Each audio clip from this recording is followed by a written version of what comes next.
Welcome to Cyclops is Waiting for Me, an X-Men animated recap podcast with the Marvel Anime X-Men Episode 8, Lost. I'm Rod, and I didn't think of something clever to say here. I used to say this a lot. You bought the video game. You bought the video game. I bought the video game. Yeah, we'll get into that. By the time you hear this, though, a bunch of music that I've done music for YouTube for a long time, since 2019. The special thing this time is there are songs with vocals, like songs you would hear like on Billboard and the radio and stuff. It's been top secret since last July. It's been killing me because it's been like the dream gig. But now, as of when this posts, it'll probably be a week or two that the songs have been out, or the beginning of this. We did a lot of songs. By the time you hear this, like maybe 4 of them are out or whatever. But like you keep posted on there, and they're free for anyone on YouTube to use for whatever they want. We had a really highly skilled team like work on everything, so I'm excited for everybody to hear those stuff, especially because what I was really fighting for, when I say fighting, they were sold from the beginning, so I didn't really have to fight, but I really wanted to do 2010s like millennial recession pop, and they were like, go for it, dude. Nice. And so then I wrote a song and I played all the instruments, but I knew that I couldn't pull off like a powerhouse female vocal. So we found all due respect mostly. To you, that is not your MO. Yeah. I shouldn't even sing these because I found a really talented singer, mostly Moss, and she killed it. You'll hear it by the time this is out, or you should go look for it. It'll also be on all streaming services, so you can like look at that. But we had heavy metal music, we had country music, R&B. So it's been a real like cool project, and we've been done since last fall, but we've just been waiting for the release, and so nice. it's finally here. When we're recording this, it's not out yet, but presuming I don't like publish this ahead of time, then it's still a secret. So yeah, we should talk about that after the episode to make sure we're on the right page with each other for publishing. No, it'll be like there's literally like in a couple days from when we're recording this. So the other thing, I got the X-Men or the Marvel Maximum collection, right? That's what it was called. Yes. Yep. For Switch. And hopefully by the time this episode has gone live, I will have live streamed it and posted the VOD to the YouTube channel. Hopefully. I say hopefully because as you guys know, I had been sick and that screwed up our recording schedule. I've literally bought it and downloaded it and done nothing with it, but you've gone through and actually played some of the collection, right? I've beat it like 3 or 4 times now, because like anybody that's played the game knows like once the quarters aren't a part of it, like it's a pretty like not easy, but it's like it's a one sitting game, like I don't know, at least in my opinion, it's what any like 80s 90s kid could have dreamed of for interpretation, because I missed the Xbox Live era, so I don't know how that version was. This one, I heard it was pretty solid. So this one though has an interesting thing where when you, and it has a bunch of other games, and we don't not even get started on that, but like the main game, the X-Men arcade game, so it has this thing where you can choose the 2-player, 4-player, or 6-player thing. What I think was really clever that I didn't even think about is like, you remember the old arcade machines, depending on like, so I grew up in a small town. That arcade had the regular 4x3 CRT screen, and you could only play, I think, 4 players at a time. And, but then when we went to Indianapolis, that was like the big city, they had the double wide that had like the mirror and then the CRT up in the top and the CRT in the bottom that reflected up in the mirror. And they had the 6 players. And that's like the holy grail. I think a lot of people who collect those now, they want the 6-player one with the double wide screen. Yeah, that's the one that they have at Barcade 84 in downtown LA in the Arts District. Yeah. So in I have the Switch version. I think you said you have the Steam version, which I did the PC version. Yeah. If they're crossplay compatible online, that would be cool. I might join you if I'm around for the stream. But like when you pick 2 or 4-player, it's the regular 4x3 aspect ratio. But when you do the 6-player, it does a widescreen format, like on the TV, which is kind of crazy to see for a retro game. Rod, it does support crossplay. Oh, nice. Well, okay, as long as I'm not in something crazy, which is 50-50 these days. Yeah, that could go either way. I'd be more than... I'd love to join, because like I will say, I know I'm biased because everybody knows like Storm's my favorite character. I of course, the very first thing I did was load up Storm, played through the game with that. But then I went through and I played with like the other characters, like Colossus is fun to like do the the rage out thing. Yeah. And I remember I used to like the design of Dazzler because I thought it was cool. She'd throw like a light bomb or whatever. Mm-hmm. I will say like, and maybe it's just my nostalgia biasing me, but like it's the most fun with Storm because there's something visceral. She has a club, and when she hits, you can hear and feel it. Like with the. Okay. And I feel like the other people like Dazzler, she does like karate chops. It's like that's cool. Mm-hmm. Storm has a club. I don't remember the club. Yeah, well, it's I think it's a staff, like a wand or something, Yeah. But like she clubs you over, and then when a sentinel or an enemy is down, yes. So like you can hit a button, and like Dazzler just kicks them, kick them when they're down. Storm straight up like tases them, like she'll take the staff and just like electrocute them on the ground. Oh yeah, she does have a staff. Yeah. Yeah, and Cyclops is kind of fun, but like the blast just feels like a normal video game projectile, So it's fun. And if those are your favorite, if those are your favorite characters, I don't want to yuck your yum. It's just kind of like, man, like there's just something so satisfying about playing a Storm. But the weird thing is, like I was telling my brother, even though the widescreen is cool, when you play it widescreen, it feels like a smaller game. It feels like Ninja Turtles. So I think I would only do that if I had like if either I was multiplayer or if I had like a projector, because even on my widescreen TV, when it does the 4:3, the characters look as big as you remember them. Right. Yeah. So at least for me, I highly endorse it. It's a perfect game for me too, because like there's nostalgia, but also as a guy with like not a whole lot of time, like when I have an extra like 30 minutes or something, it's a quick like playthrough and it's pretty fun. Also, I love and it's nice to not have to throw $30 in quarters every time to beat the damn game. So that's another fun thing, little like kind of, and not even a cheat because this is a normal feature. When you hit start, it adds quarters. Yep. And when you hit select, it takes from the quarters to your lives. So you could just kind of keep toggling back and forth. I had like 200 lives, and then like $400 in quarters in there. Perfect. That's awesome. Yeah. Hopefully by the time this goes live, we'll have done that, or at the very least, I will have done that. Yeah. And I'm JC. And I told Rod before I was going to say this on the episode.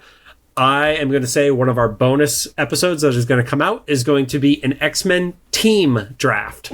If you know anything about podcasts, a lot of podcasts do drafts. I've mentioned the Regulation podcast, formerly known as Fuckface, does their draft content. We will be doing X-Men team drafts, which we will get guest people to be on those with us. So be on the lookout in the future, because I think we could do some really fun, unique, cool scenarios with those. But Cyclops is Waiting for Me is our podcast series. We're going back and watching every single X-Men animated episode that we can find. This podcast started with the original 1992 X-Men, the animated series, which was building up to the release of X-Men 97. And along the way, we completed X-Men Evolution, Wolverine and the X-Men, and we have our companion interviews show, the Xavier Files. Season 2 of X-Men 97 is coming this summer. Until then, we're diving into the Marvel anime called X-Men, which is my first time watching it. Rod's not first time watching it, but Goldfish being what it is. So pretty much it. And some quick reminders. We're a recap show about a series that started over 15 years ago. There will be spoilers. If you don't want to spoil it for you, pause the podcast, watch the episode, whether that's on DVD or wherever else you can find it, and come back. We're currently not sponsored by or affiliated with Marvel Animation, Disney, or Disney Plus in any way. And don't forget to follow us on all social media, Cyclops, IWFM Pod, Instagram, Threads, Facebook. Now on to the show. Today we're going to be talking about Season 1, Episode 8, titled Lost. It aired originally on May 13th, 2011 in Japan under the title Signs. Trying to process that. Yep.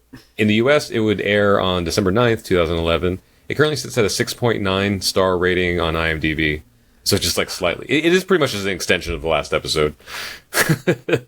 I'm pretty sure, and I'll do a quick double check on it, but I think the most common rating for the show is a 6.9 average. Like, I feel like interesting. I didn't even have to change the draft because it's just like it was 6.9. And then both of the previous week's recording were also 6.9. So I only had to change one episode this week. So that's funny. Mm-hmm. Yeah, so like I mentioned, let's do a quick look. 6.9, 6.9, 7.1, 6.7, 6.9, 6.9, 6.8, 6.9. Oh, things get better before they get worse. Okay. Well, I'm not going to ruin that for you, Rod. Okay. Well, this episode, like I mentioned, the end of last episode picks up with Sasaki getting attacked, and it's not like a bait and switch. She really does get attacked. Fortunately, the laws of physics, they adhere to the laws of physics in this universe because Scott and Emma hear the screaming and the attacks from upstairs, despite it being in an underground bunker. And Hisako is down there already, so I guess she figured her way into the underground passage. She just started looking for stairs. I mean, kids get into shit, right? And we don't actually see like impact of the creature attacking the doctor, but we do see the hoof, I don't know, or whatever, of the creature like crush her glasses. I don't know, with like the not tentacle, but no, it's not like a prong. Pincer? I don't Pincer know. Implies there's two. Yeah. What the? I'm also very confused on this creature too. We'll get to it, but like, so Hisako does find the doctor still alive without her glasses, obviously. But then the spider creature finds them. The one that, I guess, leg if it's a spider creature. So if it's I called it a beetle, which is probably not accurate, but those are called a tarsus. So let's see what a spider's foot is called. It's also called a tarsus. Rod, we learned something today. Okay. I'm not going to remember that. An insectoid's foot is called a tarsus. So Hisako shields Sasaki from, and this is my description, the acid spider machine gun creature. Because didn't it have machine guns on top of it for some reason? I mean, it was like shooting venom and shit, so yeah. Well, I saw it shot like the acidic like spiderweb thing, but I thought it had like a row of guns on top of it. Like some... I think that was just the shape of it. Like it was like it reminded me of like a scorpion tail thing. Because these anime like battles, they're always like in a dark warehouse, and then the creatures are always like so deep. Like it's almost like the detail of the drawing makes it harder to see, you know. And so I was like, "What am I looking at?" Yep. The only thing that really stood out to me from that scene is very specifically, Hisako's armor was blue, basically like the entire time, which I think we were control. Yeah, we were assuming that blue meant control versus red, which was like raging and stuff like that. So, and then Logan, Storm, and Beast arrive back at the cabin just in time to overhear the battle. Yeah, they walk in and they feel like explosions going off underneath them. And then I put bug fight. Yeah, big old fight. No, not big. Bug. Oh, bug. Yeah, bug old fight. Bug old fight. That sounds like a slur. We shouldn't ever say that phrase again. That just, the second you said it with like that little bit of intonation, I was like, I don't know about that one, Ron. It's the way you said it. That's how we get canceled, finally. Yeah. Is bug ol' fight. And then Beast says the obvious. He's like, "Oh, this creature is infected like the others," you know. And so he's like, "I need to get like the anti-venom into, or not the antiviral into them. Probably won't be easy." It's kind of funny because what he says in general is true. It wouldn't be easy to get an antiviral into like a big kaiju like that. But Hisako knocked out the creature. Like not Hisako, like the creature is already kind of like still long enough for Beast to talk about it. So it's like, well, because he pulls on his little visors and sees all the stuff. Yeah. The one bit of trivia I found about this episode, Wolverine assumes that the creature is like the Brood. That was not in the Japanese translation of it. In the original one, that was not mentioned at all. That was definitely like thrown in for the American audience. So now it kind of makes me think that the Sunfire reference in the last episode was also the writer like, shit, we didn't put any Japanese X-Men in this. It could have been. I mean, sadly, neither of us speak Japanese, so we're not going to be able to do a fact check against this. So yeah. Also, I think the version of the show I have does not have Japanese dub at all, so I'm screwed regardless. So I have the DVD, and I might have it. So I just got a DVD player from the thrift store, so I might just see if it has like. But also, the dual tracks. You can't even like ever depend on the captioning and stuff because, especially with Squid Game, both the captions and the dubs were like off. So I don't know.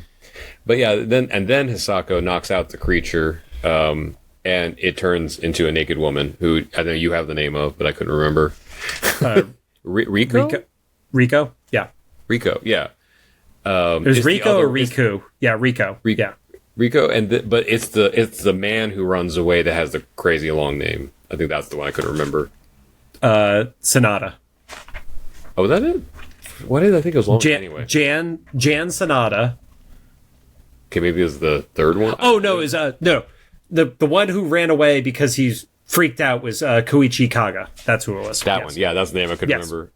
Yeah. So he runs away. It's really hard when you don't give a fuck about any of these characters. Right, the three disposable characters.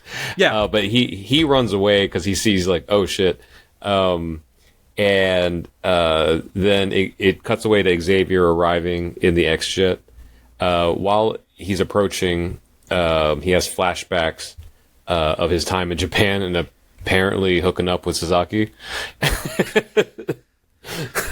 Yeah, where he was going to Japan to find students, meets the teacher, they have like their romance, and she goes back to New York with him, and then it's like, and then she didn't want to stay. Yeah, and she points out, she's like, well, you have your students, so you have to understand. Oh, sorry. I have mine she too. wouldn't go over to him. She needed to stay and not do the travel. Yeah. Yeah, and so they parted ways, making no mention of like the kid, but I guess maybe that's another reason she wanted to stay. She's like, I don't want to raise a child with this man. Yeah, I don't want to raise my child to be the first recruit in his like child army kind of scenario. Yeah. That's true. She's just she just does human testing. She doesn't. But then you see like more of the flashback of like, you know, the sad kid Takeo walking away, and yeah, it's just so. It was also I love he's like, yep, I'm gonna go off and see Yui and get some answers, and I just put in parentheses no boundaries. Yeah, I'll just show up. Feel like it, right? She literally said, I will tell you when I'm ready to tell you. And you got on a jet immediately following that. So I think this is one of those like personality traits that in real life tells me what I need to know about a person. Mm-hmm. So for anybody that's watched Shang-Chi, there's a moment where Katie, who's played by Awkwafina, towards the end of the movie where her and Shang-Chi have like a moment alone, and she says something to the effect of like, I always knew there was something, but I didn't want to push, you know? Mm-hmm. And I remember thinking that like, that's a real one, you know, like that's a friend, because they're like lifelong friends, and in their adulthood, she still didn't know this thing about his backstory. And I said that to a person who later ended up dating one of our friends. I'll tell you off camera who that was, but you might also just know. And she was like, oh no, if it were me, I would just pry and press until I got it. And I was like, you're a terrible person. Or you're not, at least you're not for me. Like, you're not for my orbit, put it that way. And then I told that story to our other friend, to our friend, and his response was like, I need to date her. And I was like, oh my God. Like, anyway, they didn't last. But, so this is like kind of one of those things, like, are you gonna, it's almost like not even like so much a respect of boundaries. It's just like, how did you see that going? You know, like when you got there, like, and also doesn't immediately affect anything materially. You know, like it sounds like everything that had happened, right? As far as your family goes, like if you have a kid and he's gone, and your baby mama doesn't want to tell you about it. I mean, I get the whole wanting to figure it out, but maybe like the revelation don't do it the same day. So that's There you go. Just don't wait at least one day until you cross the boundaries. But then we cut back to, apparently they have gotten Rico to like a med bay.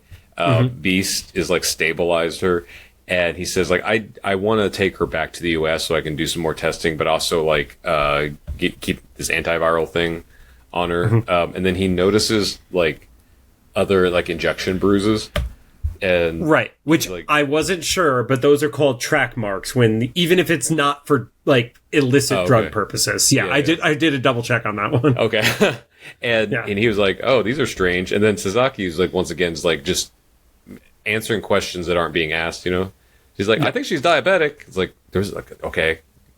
I guess. Yeah. And he's like, "But I don't really know." And Beast was like, "You don't know if your lab employee has a health condition?" Like, she's like, when you're a doctor who's studying like biology stuff. Yeah. And also like, you know, I think a lot of us have diabetic friends and stuff. Like, even this was not overt, like you're genuinely aware just out of courtesy, like you know, like because any of my friends who I'm like close enough that like we could go out and like hang out or something, they're like, you know what somebody's medical information is, like if we went to like a big party, we're not going to know everything about anybody. But if you're hanging out like one of 4 people with somebody on a regular basis, you know if they have an allergy or like, oh, hey, I might need to stab you with an EpiPen to make sure you don't die type shit, you know? No. Or have an insulin pump. Like, I think like even people I'm not friends with, if I work with like, you know, 8 lifetimes ago when I had a day job, even people I didn't hang out with outside of work, like if I was around them 8 hours a day, I knew if they had like a medical device on their person. Yeah.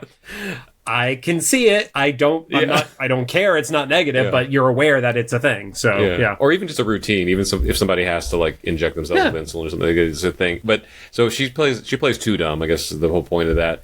And so Logan and Scott go to Rico's room to check things out, and it's like completely destroyed. It's like you could tell that she had turned into a monster inside the room and then like broke out. And I guess they're just inspecting the whole living quarters because they hear like weeping. Yes. And they go to another room, and it's long name Kaga. And he's holding the vials, and he's like, "We were promised a cure." So no, I'm just assuming this is kind of like that trope of X-Men stories, like being cured of being a mutant. They don't overtly say it, I don't think, in this episode. Yeah, at the very least, it was like helping suppress stuff is the vibe that I think those two were looking for. Is like they had a mutation, they didn't want it to come to fruition, so it was like, help us stop this from happening further. I hope when mutants come to the MCU, they shelve this story for a while, because I don't know if it's just me. I feel like I see this story in like every iteration of X-Men is like, I get it. It was so impactful the first couple times, and I'm just like, oh, is that okay? It's kind of like Dark Phoenix now. I'm just kind of desensitized to it. That's fair. Yeah. Jean does. I'm trying to think when the last time they did that story in the comics was. It's been a while from like a comic rotation, which is a good thing because that means there's lots of other stuff. It's kind of like how Spider-Man always has the problem of when you don't know what to do with Spider-Man, you bring back a big story with either Dr. Octopus, Green Goblin, or Kraven the Hunter. And then when you're really desperate, you do like Venom is now a symbiote god and just piss off everybody. But at least they killed Paul. Fuck Paul. I hate Paul. I don't know who Paul is, but Paul's the most universally hated Marvel character ever. Oh, okay. Yes. I did see an interesting theory that this is unfounded, but it's fun to think about. The new Spider-Man movie that's coming out. I can't make fun of it because I'll be wrong. Yeah. It's not my theory. I forget where it's on the internet, but the Spider-Man Brand New Day that's coming out, it's a rumor that Sadie Sink is going to be Jean Grey in it. Actually, I think there's like a lot of evidence that she's going to be Jean Grey in it. But the rumor part of it that I think is kind of fun to think about is that she's at her tail end of like a Dark Phoenix run when Spider-Man runs into her. Okay. So that they don't have to address the Dark Phoenix in the MCU X-Men. because it's so overdone. It's like, let's see the aftermath of everything, so we don't have to like, because otherwise everybody just knows you're building up to it, and they've already had 2 strikes. Yeah, but those were Fox. Yeah. But it's like there's so many stories, and it's like if you go through like the stories that you feel like you have to tell, it's like but there's so many more interesting ones, you know? Like I agree with you fully on the like there's so many interesting stories that haven't been told, but the only thing is like you don't get Jean, who is the world destroyer in terms of power level, until she goes Dark Phoenix. So like to get Jean at maximum Jean, you have to have Dark Phoenix pop up in the story. I also like just being possessed by the Phoenix isn't enough. You have to go dark for her to earn it back. I also don't necessarily, and maybe I'll be wrong because I was wrong about other actors, but I don't necessarily see Sadie Sink as like that dark evil Jean. You know, like Famke Janssen, like the original Jean Grey. Yeah, she was a perfect Dark Phoenix. Like she did dark so well. You know. Mm-hmm. I don't know. It's just a fun little. We'll see what happens. Like I guess here in a couple months we'll see what happens with Spider-Man. Look at pictures of Sadie when her hair is straight versus when it's like wavy. Wavy Sadie feels very like sweet, but like that photo right there, which I'm going to send you so you can pop it up on the screen. She looks like she's about to burn a fucking universe down, Rod. You know, I guess I'll put it this way. I'm so used to seeing like all the Stranger Things cast members. I'm just used to seeing as like we've been conditioned to like perceive them as like 14-year-olds for so long. Maybe that's just what's like locked in my head. And I have no preconceived notions about her because I didn't watch anything beyond season 1. So yeah, that's right. And she didn't pop in until like season 2, I think. 2 or 3. Sure. I think it was 2. Because the whole thing with the beginning of season 2 is like, who's this Max that has a high score in the arcade? And everybody just assumes it's a boy. And then when they find out it's Sadie Sink, Max, they're like, wait, a girl can have a high score in a video game? That's crazy. Anyway, that's Stranger Things. It was a simpler time in 2017. I hate it, but it actually was. Yes. Yeah. Yep. Going back to everything about this, I will say, like, Beast is finally starting to like be like, "What the fuck, lady? Like, just admit something to us right now." Yeah. Like he's finally over the bullshit, which is good. Yeah. And so Logan and Scott ask the boy like, "What is this injection?" And Kaga. before he can really answer, he starts to turn, and pretty quickly. And then that's when you were mentioning Beast confronts Sasaki about the block and the psychic block and the virus and everything. It's like there's so many things like that aren't adding up. And then the doctor pretends to be sick and just leaves. I also love that there's like he won't say anything bad without like getting permission. Like he's like super submissive to the doctor. And then Wolverine asks about Sonata, and he's like, "Oh yeah, he's not a mutant. He's only been here for like 4 months. He's just really talented." Yeah. Okay. And yeah, sure. Yeah. I guess we'll find out eventually. We don't in this episode. And then the creature. Then the room blows up. Yeah. The recently turned creature grabs the doctor, but like in a King Kong and the damsel sort of way, where even Scott points out, it's like, I think he has feelings for her. And everybody's like, ew. Which good. I'm happy that was the reaction to it, was ew on everything. Yeah. That was the grossest design of anything they've done. And I say that as a compliment because this is supposed to be like, yeah, it was like the split muzzle or maw, whatever the proper term of the mouth of like a gator is, and then like a human head in between kind of thing. Yeah, I originally thought it was like 2 separate mouths, but it was like they opened together, so it was almost like the face of like a predator. It was like viscerally gross. So yeah, it's kind of another throwback to Stranger Things. It kind of had a little bit of the Demogorgon vibe, but like much bigger. Yeah. But Yeah, and so Hisako tries to attack, but gets knocked out, and then big ol' fight. Yep. And then it's like Yui just says that's enough, and that's what gets him to stop. Yeah. And so the creature's knocked out. It does swallow Logan, though. Yeah. It swallows Logan. Scott gets thrown into like the vial room. And then we see how strong this version of Beast is because he basically stops a punch. Which I must have missed that. I must have been writing notes. Yeah, you must have looked down because it's literally like basically catching a Superman punch essentially from this thing. Yeah. I love that. And then Emma looked a little bit like she does in Marvel Rivals is one of the comments that I put, and then you see like the full team takedown happens. Yeah. And that is where we actually see the reveal from Emma, who doesn't say anything, that Sonata is actually Mastermind in disguise. Wait, I definitely missed that. Dude, you missed the most pivotal. You missed the most pivotal part of the episode, which I was trying not to. Rod. That's so funny. I literally just watched this like 2 hours ago. I know. That's why I'm in utter shock, and it makes me feel better about the notes that I couldn't read from the last episode. Yes, it's a quick flashover where you see that it's Mastermind under Sonata, and she doesn't say anything. Oh, so now that makes sense because my note says it was the shapeshifter from the previous episode. Oh, it is Mastermind, I mistook Mastermind for. Gotcha. So so this is more of my argument for the last episode. The shapeshifter being introduced in the last episode, super confusing for the story. Mm-hmm.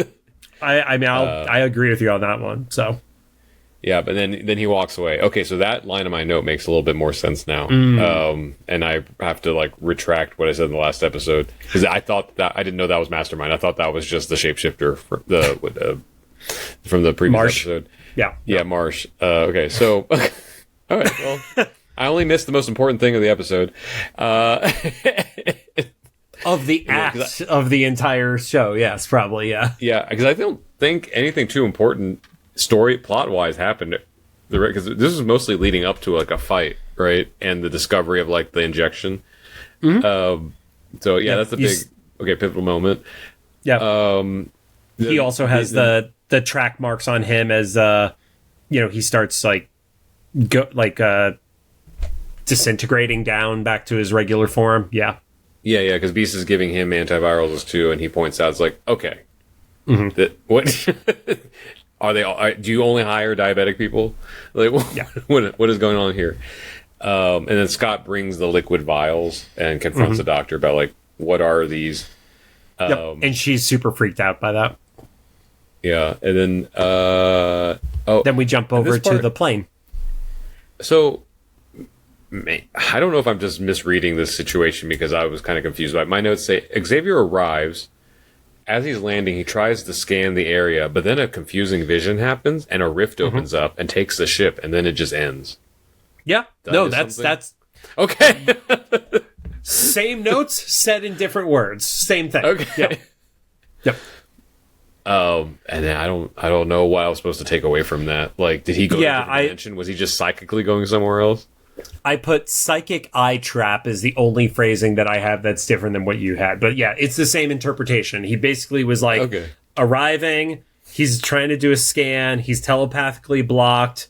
Purple flashes that I was not going to frame by frame through. And then he gets pulled into like an opening rift kind of thing. And that's the end of the episode. Okay, so there we are. That's it. I think that's more of a cliffhanger than the last one because now I literally just don't know what's going to happen. I know I reference it a lot on here because it is my favorite anime of all time, but it very much reminds me of like one of the things of Evangelion, which is one of the characters getting brought like inside this psychic attack that totally messes with his head, and I want Xavier's head to just get totally effed with in this psychic dimension thing. So. Yeah, I feel like the episode is going to be 50-50. I think it's going to be messing with Xavier's head for half of it and then be screaming at Yui for another 15 minutes. Now that, unless I'm misunderstanding stuff, which is a high probability since I missed the point of this episode. Now that we're talking about it out loud, Yep. this sounds like the son's not dead, and that's who took Xavier. You don't think it's Mastermind that is doing something? Maybe both. I don't know. Or is Mastermind the boy? I don't know. Like, I don't think Mastermind is the boy. What does the boy have to do with this whole story besides just being like a fridge situation, right? I mean, the point that goes in favor of your argument is that all the visions Xavier sees, he doesn't see the details. Was he trying to read Yui's mind from across the globe, and that's why he can't see the face? But it's always like the red coloration in it. Yeah. I think that's actually a really good theory for us not, like, for me not knowing at all what is happening, and then whatever's going on with your weird memory block, you know.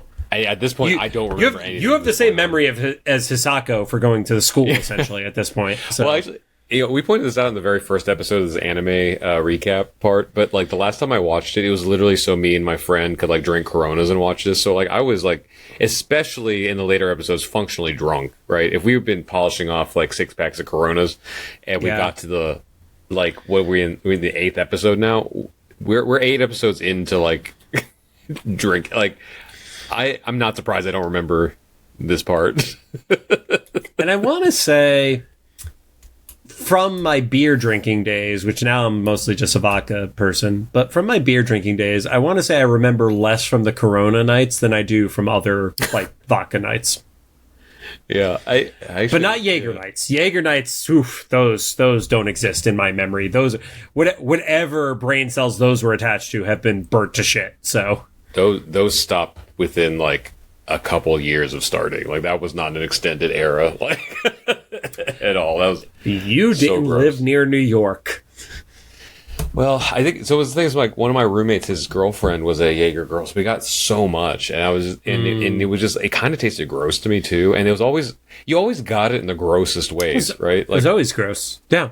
But you get it like in a luge, you know. I remember she brought home like this contraption once they made to like shoot it, but it was like cheap plastic, so it always tasted a little bit of like plastic in it and stuff. There was like no normal way to drink it, like, or it was in like some sort of like drop shot, right, where you drop the shot glass into like a glass of beer. I mean that's the Italians from the Northeast tradition. Yeah, it was a Jaeger bomb. Like, yeah, the Jaeger bomb is like, let's make it the most disgusting thing to have to chug like right now. It's like a lot of like heavy beer.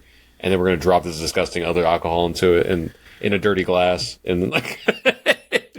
So, the only time I've ever felt my heart beating while conscious, like, we went out in New York City. This had to be, what is it, 14 years ago now, 15 years ago. I was still living on the East Coast. And we went out in Manhattan. We got there at like 9:45, 10 o'clock at night.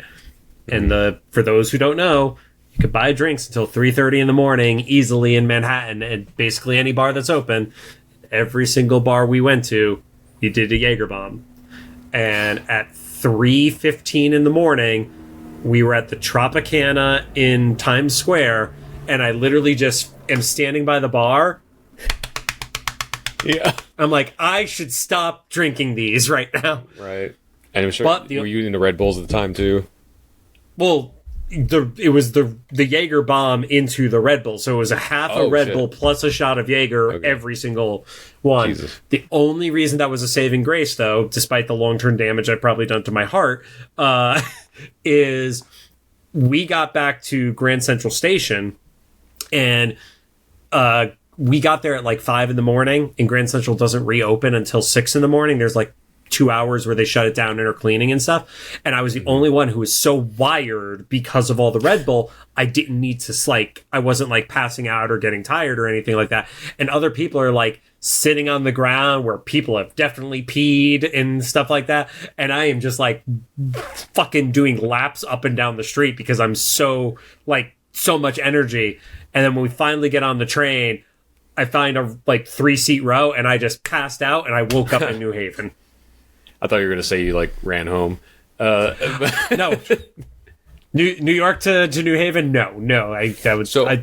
I would die. I kind of had a similar story to that. I was like years ago, probably 15, maybe 20 years ago. I was in a songwriting camp, actually out in LA, but I didn't live here. I was on the East Coast. And I came out to LA for a songwriting camp, and it was sponsored by, I don't think it was Red Bull, but it was one of the energy, I think it was Monster.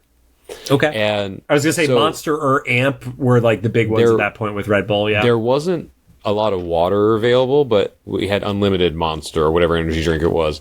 But then they also were like debuting a gum, which was quickly discontinued because like the gum had as much caffeine and taurine in it as like the drinks, but you just like chew it. Was that Monster? I think it was Amp. I think it was Amp. Maybe it was Amp then. Yeah. And so the idea was novel. It was like, oh, you gotta, because writing camps they can go for like a long time. You know, like Amp gum. I don't see.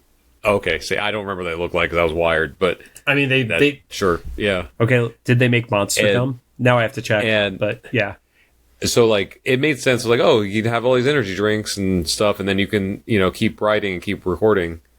They did make it. It was very short lived. Whatever we had was very short lived because I think they discovered it was really bad for people's health. And so after that writing camp, I was on tour at that time. It was Amp, yeah. Okay. I was on tour at that time.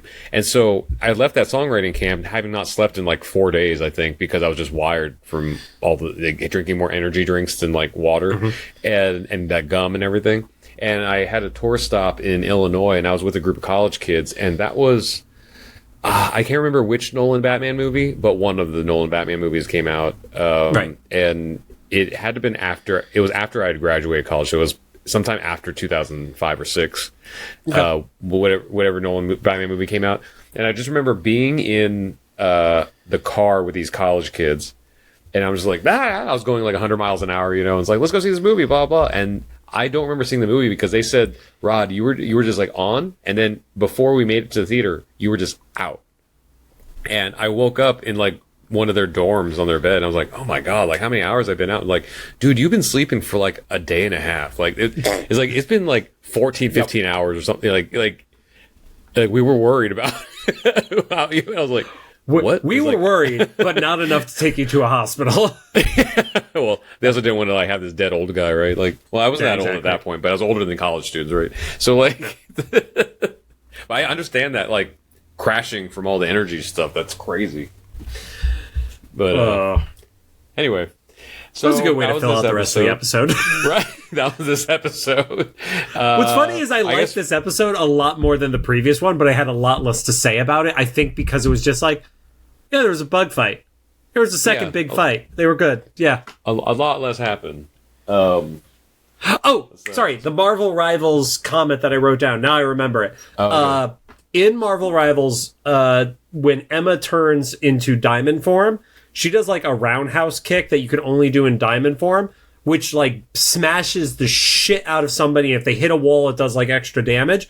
In particular, there was a roundhouse kick with how she fought in this episode that reminded me of Rivals. That's what it was. Nice. I wonder if they were inspired by, Well, this is the second time where there's been something that reminded me of Rivals, because I think I mentioned to you the design of the Dark Phoenix outfit in Rivals is very similar to how Jean's default outfit is in this show. Oh, we're getting cat tax. Hey, everybody. This is why you tuned into the video version. Rod, what you need to do is turn this into one of the Instagram trial reels, because we'll get a lot more followers by showcasing the cat rather than just you and I. This is the content. Is just Lucy. Yep. Hey. Yeah. Yeah. We don't talk about X-Men. We just talk about the black cat. This is Lucy. All right, trial reels. Do your thing. Okay. Well, on that note, thanks for joining us. Side note, real quick on the trials thing. Have you noticed that there's certain people who are making reels that are just specifically for trials, and they start out with, "You're not following me, but the algorithm wants you to," and then they show their video at like 1.25 speed to fit the original reel with the intro in front of it. I haven't seen that. I do have friends that have strategies on those trial reels, which are really interesting. Oh, I don't have that much in me. You just have to make 2 reels for this episode, and one features Lucy. That's all. So Yeah, no, that was just it. That was just Lucy blankly staring at the camera because I woke her up. Yep.